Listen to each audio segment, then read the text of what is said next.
Why are the banks stepping back now?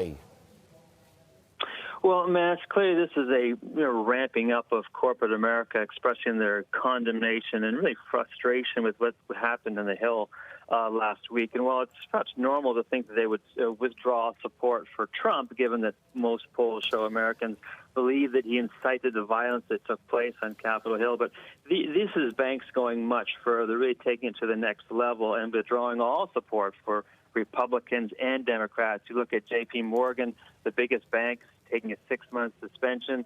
Citigroup, another big bank, says they're stopping all contributions, at least temporarily.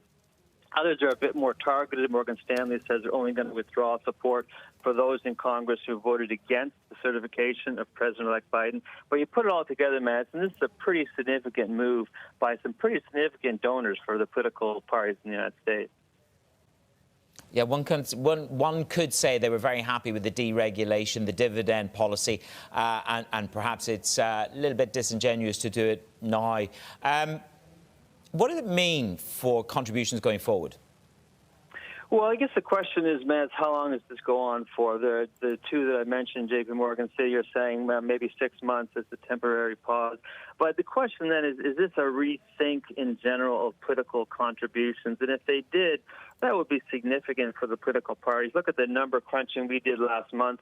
Wall Street donors alone, this is just your rank-and-file bankers, contributed about $125 million to the campaigns, majority to Democrats, and that doesn't account for the big spending which goes to those super PACs, the political action committees. So these are big, big donors, and if they do any kind of rethinking and pull back a little bit, it could be very significant for the parties.